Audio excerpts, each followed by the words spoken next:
My message to Prime Minister Carney: consult us, work with us, help us protect Canadian auto workers together as United Team Canada.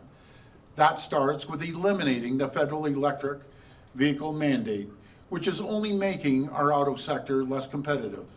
We need to align Canada's regulations with key trading partners and scrap federal fees that make it more expensive to build and buy made-in-Ontario vehicles. Our auto sector is under attack. Hundreds of thousands of good-paying, unionized Canadian jobs are on the line. Let's come together, let's support, defend, and fight for Canada's auto sector.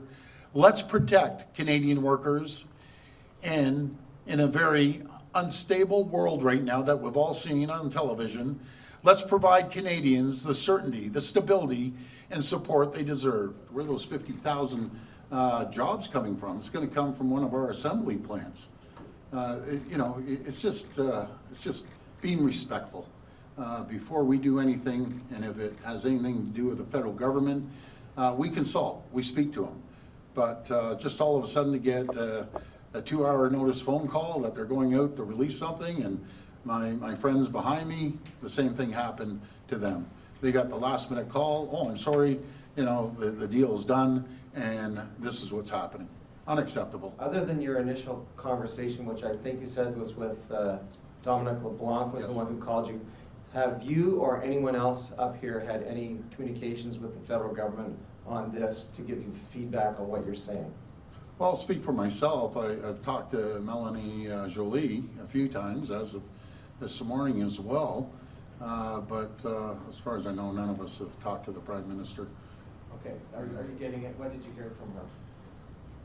Well, I guess she was concerned, in my opinion, that we're coming out here to do a press conference. Where was the phone call from the Prime Minister? It takes about 3 seconds to make a phone call or a text message. None of us received anything. So we're going to sit down. She'll come by on Monday, and we'll have a conversation on how the federal government plans to support our workers. This is all about our workers. This is all about the 500,000 families that are relying on the auto sector to put food on their table, to pay the rent, to pay a mortgage. That's what we're focused on. I'm going to make it very clear when I'm in Ottawa to visit the Prime Minister with the rest of the premiers. And I think everyone knows I won't be holding back. But I do look forward to going to Ottawa on Wednesday and having a little chat with them.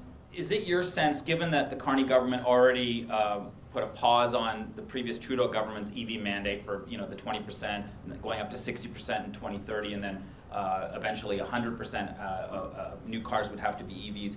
Is it your sense that that's a concession that you will win from Mélanie Joly next week? That the federal government already looks like they're leaning in the direction that you have been calling for them to lean to for quite some time? Well, thanks for that question. It's not about me winning or losing. It's about the auto sector winning, and my 3 colleagues will tell you very clearly, when they plan a vehicle, it's 4 years out, and you can't have uncertainty. You have to have certainty. Get rid of the EV mandate. Let the market dictate, rather than the government always dictating. That's the best way to do business in any single sector. Are you officially asking Canadians, Ontarians to boycott any of the 49,000 Chinese-made EVs that come to Canada? That is exactly what I'm saying, Colin.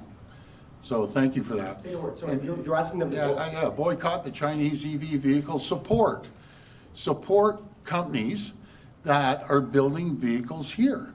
It's as simple as that. This is a Team Canada approach. We got to stick together. As simple as supporting. And when you go out, buy a company. It doesn't necessarily. Toyota builds 500,000 cars, and Stellantis is building, and GM, and so on and so forth. Support the companies that support us. It doesn't have to be the exact product, but if at least we're supporting them, they're going to stay in Ontario.